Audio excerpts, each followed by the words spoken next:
नमस्कार दोस्तों। आज की कहानी है खुदाई फौजदार, मुंशी प्रेमचंद द्वारा लिखित। सेठ नानक चंद को आज फिर वही लिफाफा मिला और वही लिखावट सामने आई, जो तो उनका चेहरा पीला पड़ गया। लिफाफा खोलते हुए हाथ और हृदय दोनों कांपने लगे। खत में क्या है ये उन्हें खूब मालूम था। इसी तरह के 2 खत पहले पा चुके थे। इस तीसरे खत में भी वही धमकियां हैं, इसमें उन्हें संदेह न था। पत्र हाथ में लिए हुए आकाश की ओर ताकने लगे। वे दिल के मजबूत आदमी थे। धमकियों से डरना उन्होंने न सीखा था। मुर्दों से भी अपनी रकम वसूल कर लेते थे। दया या उपकार जैसी मानवीय दुर्बलताएं उन्हें छू भी न गई थीं। नहीं तो महाजन ही कैसे बनते। उस पर धर्मनिष्ठ भी थे। हर पूर्णमासी को सत्यनारायण की कथा सुनते थे। हर मंगल को महावीर जी को लड्डू चढ़ाते थे। नित्य प्रति यमुना में स्नान करते थे और हर एकादशी को व्रत रखते और ब्राह्मणों को भोजन कराते थे। और इधर जब से घी में करारा नफा होने लगा था, एक धर्मशाला बनवाने की फिक्र में थे। जमीन ठीक कर ली थी। उनके आसामियों में सैकड़ों ही थवई और बेलदार थे, जो केवल सूद में काम को तैयार थे। इंतजार यही था कि कोई ईंट और चूने वाला फंस जाए और 10-20 हजार का दस्तावेज लिखा ले, तो सूद में ईंट और चूना भी मिल जाए। इस धर्मनिष्ठा ने उनकी आत्मा को और भी शक्ति प्रदान कर दी थी। देवताओं के आशीर्वाद और प्रताप से उन्हें कभी किसी सौदे में घाटा नहीं हुआ और भीषण परिस्थितियों में भी वे स्थिर चित्त रहने के आदी थे। किंतु जब से ये धमकियों से भरे हुए पत्र मिलने लगे थे, उन्हें बरबस तरह तरह की शंकाएं व्यथित करने लगी थीं। कहीं सचमुच डाकुओं ने छापा मारा तो कौन उनकी सहायता करेगा। दैवी बाधाओं में तो देवताओं की सहायता पर वे तकिया कर सकते थे, पर सिर पर लटकती हुई इस तलवार के सामने वो श्रद्धा कुछ काम न देती थी।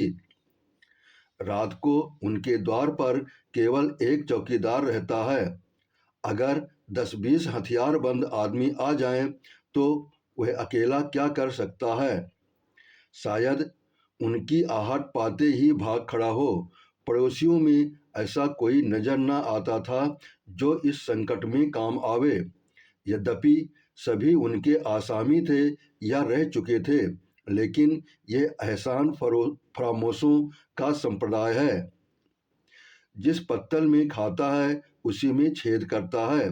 जिसके द्वार पर अवसर पड़ने पर नाक रगड़ता है उसी का दुश्मन हो जाता है। इनमें से कोई आशा नहीं। हाँ, किवाड़े सुदृढ़ हैं, उन्हें तोड़ना आसान नहीं। फिर अंदर का दरवाजा भी तो है। 100 आदमी लग जाएं तो हिलाए न हिले। और किसी और से हमले का खटका नहीं। इतनी ऊंची सपाट दीवार पर कोई क्या खा के चढ़ेगा। फिर उनके पास राइफलें भी तो हैं। एक राइफल से वे दर्जनों आदमियों को भून कर रख देंगे। मगर इतने प्रतिबंधों के होते हुए भी उनके मन में एक हुक सी समाई रहती थी। कौन जाने चौकीदार भी उन्हीं से मिल गया हो। खिदमतगार भी आस्तीन के सांप होते हैं। इसलिए अब बहुधा अंदर ही रहते थे और जब तक मिलने वालों का पता ठिकाना न पूछ लें उनसे मिलते न थे। फिर भी 2-4 घंटे तो चौपाल में बैठने ही पड़ते थे, नहीं तो सारा कारोबार मिट्टी में न मिल जाता। जितनी देर बाहर रहते थे उनके प्राण जैसे सूली पर टंगे रहते थे। उधर उनके मिजाज में बड़ी तब्दीली हो गई थी। इतने विनम्र और मिष्टभाषी वो कभी ना थे। गालियां तो क्या, किसी से तू तकार भी न करते। सूद की दर भी कुछ घटा दी थी, लेकिन फिर भी चित्त को शांति न मिलती थी। आखिर कई मिनट तक दिल को मजबूत करने के बाद उन्होंने पत्र खोला और जैसे गोली लग गई। सिर में चक्कर आ गया और सारी चीजें नाचती हुई मालूम हुई। सांसें फूल गईं और आंखें फैल गईं। लिखा था, तुमने हमारे दोनों पत्रों पर कुछ भी ध्यान न दिया। शायद तुम समझते होंगे कि पुलिस तुम्हारी रक्षा करेगी, लेकिन ये तुम्हारा भ्रम है। पुलिस उस वक्त आएगी जब हम अपना काम करके 100 कोस निकल गए होंगे। तुम्हारी अक्ल पर पत्थर पड़ गया है, इसमें हमारा कोई दोष नहीं। हम तुमसे सिर्फ 25,000 रुपये मांगते हैं। इतने रुपए दे देना तुम्हारे लिए कुछ भी मुश्किल नहीं। हमें पता है कि तुम्हारे पास 1,00,000 की मोहरें रखी हुई हैं, लेकिन विनाश काले विपरीत बुद्धि। अब हम तुम्हें और ज़्यादा न समझाएंगे। तुमको समझाने की चेष्टा करना ही व्यर्थ है। आज शाम तक अगर रुपए न आ गए तो रात को तुम्हारे ऊपर धावा होगा। अपनी हिफाजत के लिए जिसे बुलाना चाहो बुला लो। जितने आदमी और हथियार जमा करना चाहो जमा कर लो। हम ललकार कर आएंगे और दिन दहाड़े आएंगे। हम चोर नहीं हैं, हम वीर हैं और हमारा विश्वास बाहुबल में है। हम जानते हैं कि लक्ष्मी उसी के गले में जयमाल डालती है जो धनुष तोड़ सकता है, मछली को बेच सकता है।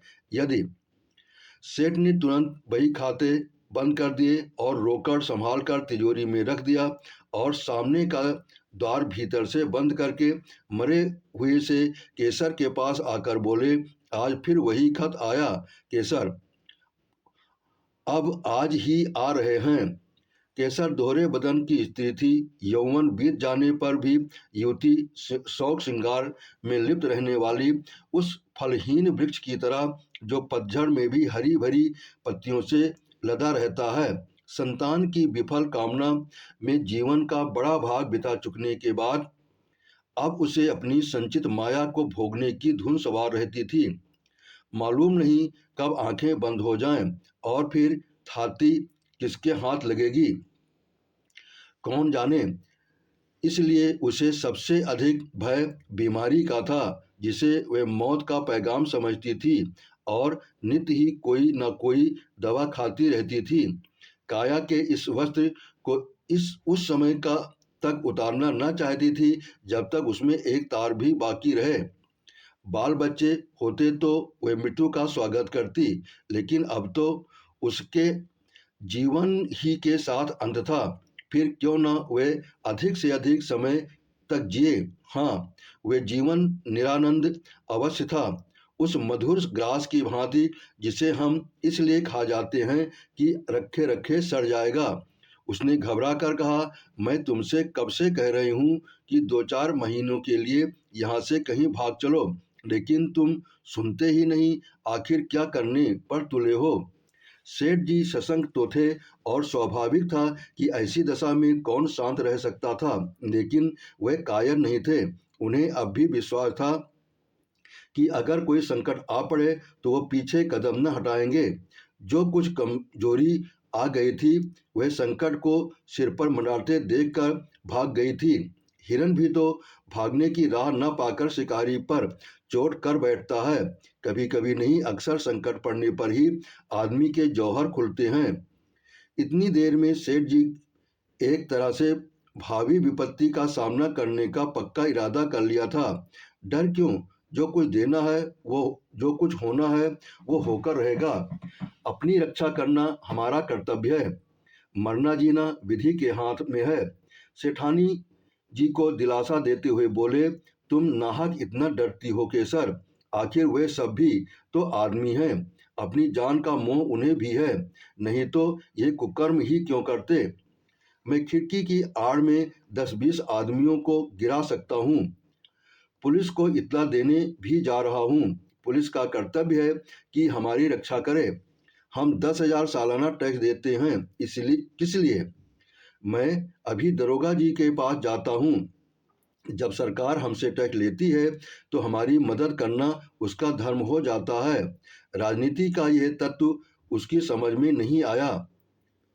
वह तो किसी तरह उस भय से मुक्ति होना चाहती थी जो उसके दिल में सांप की भांति बैठा फुफकार रहा था। पुलिस का उसे जो अनुभव था उससे चित्त को संतोष न होता था। बोली, पुलिस वाले को बहुत देख चुकी। वारदात के समय तो उनकी सूरत नहीं दिखाई देती। जब वारदात हो चुकती है तब अलबत्ता शान के साथ आकर रौब जमाने लगते हैं। पुलिस तो सरकार का राज चला रही है, तुम क्या जानो। मैं तो कहती हूँ यूं अगर कल वारदात होने वाली होगी तो पुलिस को खबर देने से आज ही हो जाएगी। लूट के मामले में इनका भी साझा होता है। जानता हूँ, देख चुका हूँ और रोज देखता हूँ, लेकिन मैं सरकार को 10,000 का सालाना टैक्स देता हूँ। पुलिस वालों का आदर सत्कार भी करता रहता हूँ। अभी जाड़ों में सुप्रिंटेंडेंट साहब आए थे तो मैंने कितनी रसद पहुंचाई थी। एक पूरा कनस्तर घी और एक शक्कर की पूरी बोरी भेज दी थी। ये सब खिलाना पिलाना किस दिन काम आएगा।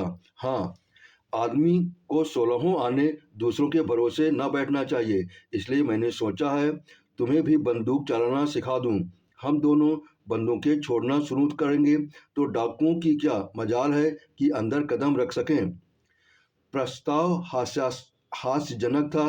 केसर ने मुस्कुराकर कहा, हाँ और क्या। अब आज मैं बंदूक चलाना सीखूंगी। तुमको जब देखो हंसी ही सूझती है। इसमें हंसी की क्या बात है। आजकल तो औरतों की फौजें बन रही हैं। सिपाहियों की तरह औरतें भी कवायद करती हैं, बंदूक चलाती हैं, मैदानों में खेलती हैं। औरतों के घर में बैठने का जमाना अब नहीं है। विलायत की औरतें बंदूक चलाती होंगी, यहाँ की औरतें क्या चलाएंगी। हाँ, हाथ भर की जवान चाहे चला लें। यहाँ की औरतों ने बहादुरी के जो जो काम किए हैं उनसे इतिहास के पन्ने भरे पड़े हैं। आज दुनिया उन वृत्तांतों को पढ़कर चकित हो जाती है। पुराने जमाने की बातें छोड़ो, अब औरतें बहादुर रही होंगी। आज कौन बहादुरी कर रही हैं। वाह, अभी हजारों औरतें घर बार छोड़कर हंसते हंसते जेल चली गईं। ये बहादुरी नहीं थी।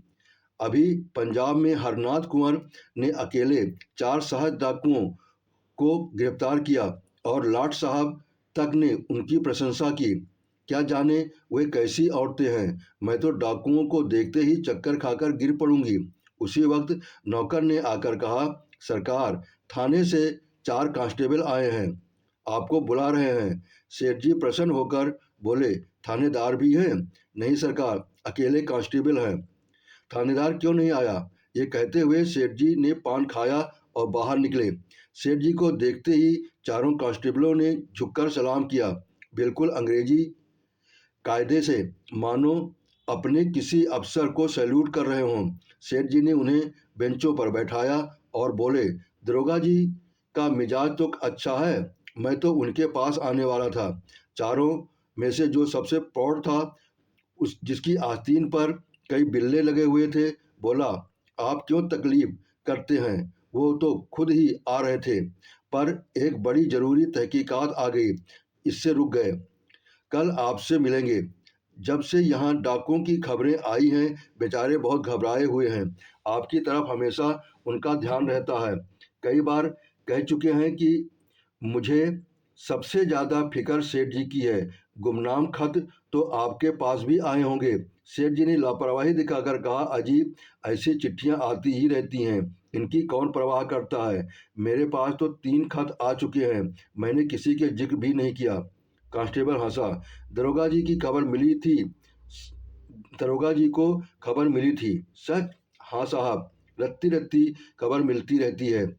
यहाँ तक मालूम हुआ कि कल आपके मकान पर उनका धावा होने वाला है। जभी तो आज दरोगा जी ने मुझे आपकी खिदमत में भेजा, मगर वहाँ कैसे खबर पहुँची? मैंने तो किसी से कहा ही नहीं। कांस्टेबल ने रहस्यमय भाव से कहा, हुजूर ये न पूछें, इलाके के सबसे बड़े सेठ के पास ऐसे खत आए और पुलिस को खबर न हो, भला कोई बात है? फिर ऊपर से बराबर ताकीद आती रहती है कि सेठ जी को शिकायत का कोई मौका न दिया जाए। सुपरिंटेंडेंट साहब की खास ताकीद है आपके लिए। और हुजूर, सरकार भी तो आप ही के बूते चलती है। सेठ साहूकारों के जान माल की हिफाजत न करें तो रहे कहाँ? हमारे होते मजाल है कि कोई आपकी तरफ तिरछी आंखों से देख सके, मगर ये कमबख्त डाकू इतने दिलेर और तादाद में इतने ज़्यादा हैं कि थाने के बाहर उनसे मुकाबला करना मुश्किल है। दरोगा जी गारद मंगाने की बात सोच रहे थे, मगर ये हत्यारे कहीं एक जगह तो रहते नहीं। आज यहाँ हैं तो कल यहाँ से 200 कोस दूर गारद मंगाकर ही क्या किया जाए। इलाके की रियाया की तो हमें ज़्यादा फिक्र नहीं। हुजूर मालिक हैं, आपसे क्या छिपाएं, किसके पास रखा है कितना माल असबाब। और अगर किसी के पास 200-400 की पूंजी निकल ही आई तो उसके लिए पुलिस डाकुओं के पीछे अपनी जान हथेली पर लिए न फिरेगी। उन्हें क्या, वे तो छूटते ही गोली चलाते हैं और अक्सर छिपकर। हमारे लिए तो हजार बंदिशें हैं, कोई बात बिगड़ जाए तो उल्टे अपनी ही जान आफत में फंस जाए। हमें तो ऐसे रास्ते चलना है कि सांप मरे और लाठी न टूटे। इसलिए दरोगा जी ने आपसे ये अर्ज करने को कहा है कि आपके पास जोखिम की जो चीज़ें हों उन्हें लाकर सरकारी खजाने में जमा कर दीजिए। आपको उसकी रसीद दे दी जाएगी, ताला और मुहर आप ही की रहेगी। जब ये हंगामा ठंडा हो जाए तो मंगवा लीजिएगा। इससे आपको भी बेफिक्री हो जाएगी और हमें भी जिम्मेदारी से बच जाएंगे। नहीं खुदा ना करे कोई वारदात हो जाए तो हुजूर को तो जो नुकसान हो वो तो हो ही, हमें हमारे ऊपर भी जवाबदेही आ जाए। और ये जालिम सिर्फ माल असबाब लेकर ही तो जान नहीं छोड़ते, खून करते हैं, घर में आग लगा देते हैं, यहाँ तक कि औरतों की बेइज्जती भी करते हैं। हुजूर तो जानते हैं, होता है वही जो तकदीर में लिखा है। आप इकबाल वाले आदमी हैं, डाकू आपका कुछ नहीं बिगाड़ सकते। सारा कस्बा आपके लिए जान देने को तैयार है। आपका पूजा पाठ धर्म कर्म खुदा खुद देख रहा है। ये उसी की बरकत है कि आप मिट्टी भी छू लें तो सोना हो जाए। लेकिन आदमी भरसक अपनी हिफाजत करता है। हुजूर के पास मोटर है ही, जो कुछ रखना है उस पर रख दीजिए। हम 4 आदमी आपके साथ हैं, कोई खटका नहीं। वहाँ 1 मिनट में आपको फुर्सत हो जाएगी। पता चला है इस गोल में 20 जवान हैं, 2 तो बैरागी बने हुए हैं, 2 पंजाबियों के भेष में धुस्से और अलवान बेचते फिरते हैं। इन दोनों के साथ 2 बहंगी वाले भी हैं, 2 आदमी बलूचियों के भैंस में छुरियां और ताले बेचते हैं। यहाँ तक कहाँ तक गिनाऊं हुजूर, हमारे थाने में तो हर एक का हुलिया रखा हुआ है। खतरे में आदमी का दिल कमज़ोर हो जाता है और वह ऐसी बातों पर विश्वास कर लेता है जिन पर शायद होश हवास में न करता। जब किसी दवा से रोगी को लाभ नहीं होता तो हम दुआ ताबीज ओझों और सयानों की शरण लेते हैं, और वहाँ जो संदेह करने का कोई कारण ही न था। संभव है दरोगा जी का कुछ स्वार्थ हो, मगर सेठ जी इसके लिए तैयार थे। अगर 200-400 बल खाने पड़े तो कोई बड़ी बात नहीं, ऐसे अवसर तो जीवन में आते ही रहते हैं। और इस परिस्थिति में इससे अच्छा दूसरा क्या इंतजाम हो सकता था? बल्कि इसे तो ईश्वरीय प्रेरणा समझना चाहिए। माना उनके पास 2-2 बंदूकें हैं, कुछ लोग मदद करने के लिए निकल ही आएंगे, लेकिन है जान जोखिम। उन्होंने निश्चय किया दरोगा जी की इस कृपा से लाभ उठाना चाहिए। इन्हीं आदमियों को कुछ दे दिलाकर सारी चीज़ें निकलवा लेंगे। दूसरों का क्या भरोसा, कहीं कोई चीज़ उड़ा दें तो बस। उन्होंने इस भाव से कहा मानो दरोगा जी ने उन पर कोई विशेष कृपा नहीं की है, वह तो उनका कर्तव्य ही था। मैंने ऐसा यहाँ प्रबंध किया था कि यहाँ वे सब आते तो उनके दांत खट्टे कर दिए जाते। सारा कस्बा मदद के लिए तैयार था। सभी से तो अपना मित्र भाव है, लेकिन दरोगा जी की तजवीज़ मुझे पसंद है। इससे वे भी अपनी जिम्मेदारी से बरी हो जाते हैं और मेरे सिर से भी फिक्र का बोझ उतर जाता है। लेकिन भीतर से चीज़ें बाहर निकाल निकाल कर लाना मेरे बूते की बात नहीं। आप लोगों की दुआ से नौकर चाकरों की तो कमी नहीं, मगर किसकी नीयत कैसी है कौन जान सकता है। आप लोग कुछ मदद करें तो काम आसान हो जाए। हेड कांस्टेबल ने बड़ी खुशी से यह सेवा स्वीकार कर ली और बोला, हम सब हुजूर के ताबेदार हैं, इसमें मदद की कौन सी बात है। तलब सरकार से पाते हैं, ये ठीक है, मगर देने वाले तो आप ही हैं। आप केवल सामान हमें दिखाए जाएं, हम बात की बात में सारी चीज़ें निकाल लाएंगे। हुजूर की खिदमत करेंगे तो कुछ इनाम इकराम मिलेगा ही, तनख्वाह में गुजर नहीं होती सेठ जी। आप लोगों की रहम की निगाह न हो तो एक दिन भी निबाह न हो, बाल बच्चे भूखों मर जाएं। 15-20 रुपए में क्या होता है हुजूर, इतना तो हमारे लिए ही पूरा नहीं पड़ता। सेठ जी ने अंदर जाकर केसर से यह समाचार कहा तो उसे जैसे आंखें मिल गईं। बोली, भगवान ने सहायता की। नहीं, मेरे प्राण संकट में पड़े हुए थे। सेठ जी ने सर्वज्ञता के भाव से फरमाया, इसी को कहते हैं सरकार का इंतजाम।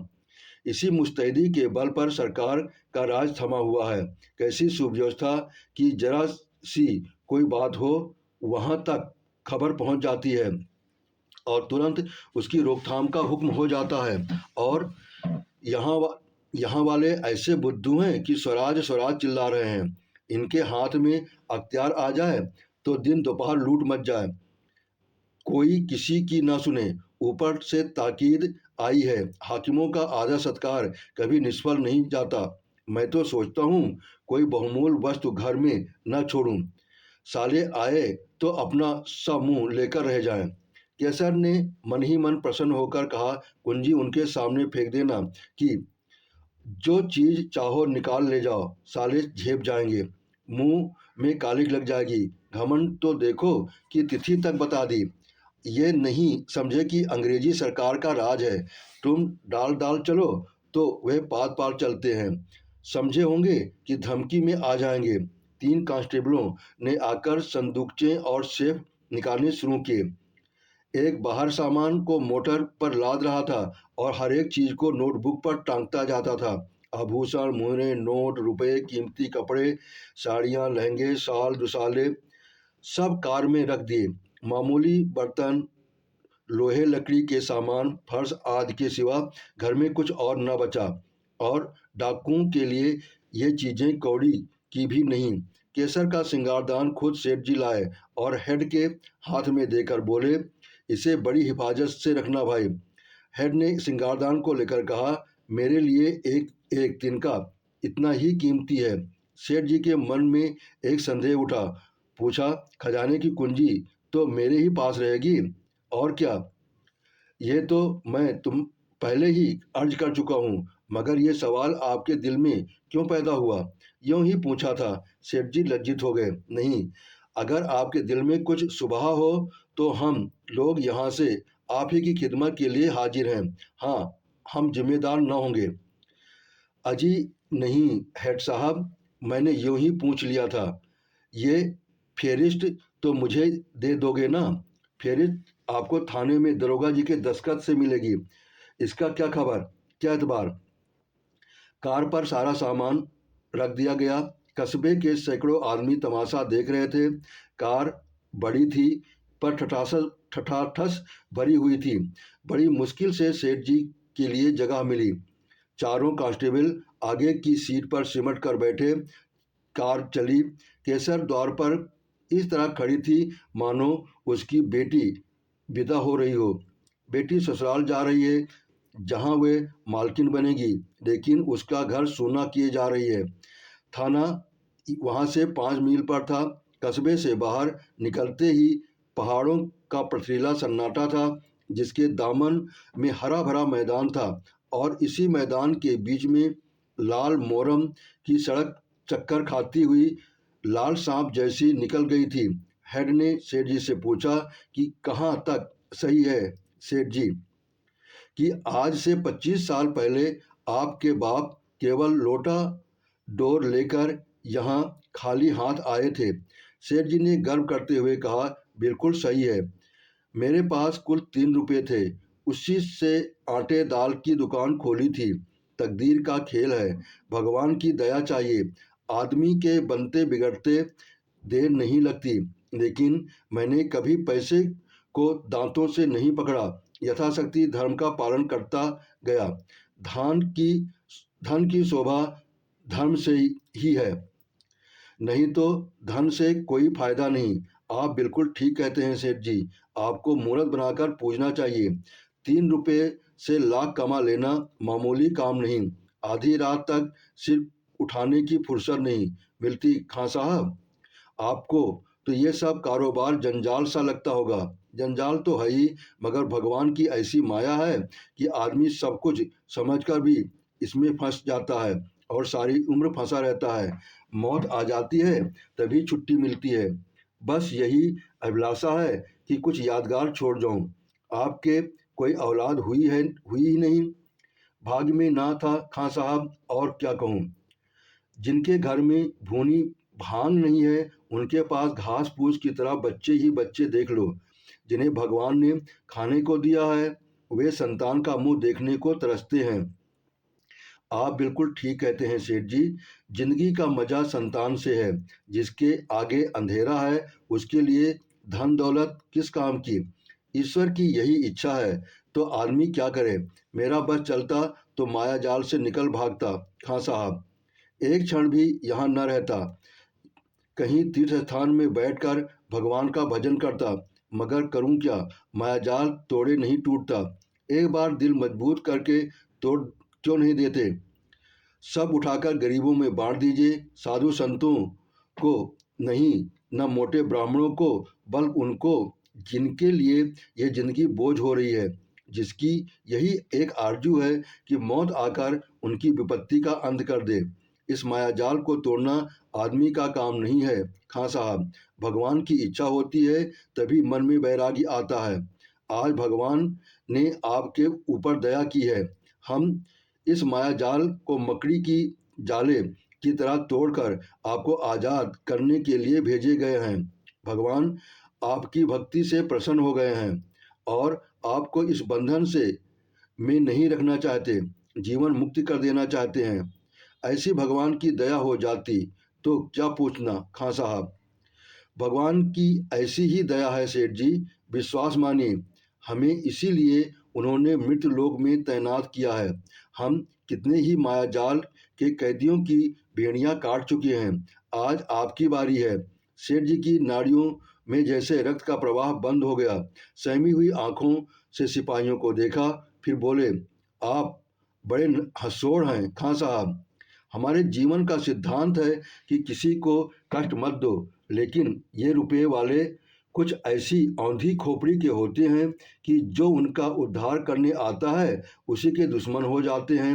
हम आपकी बेड़ियां काटने आए हैं, लेकिन अगर आपसे कहें कि ये सब जमा जथा और लता पता छोड़कर घर की राह लीजिए तो आप चीखना चिल्लाना शुरू कर देंगे।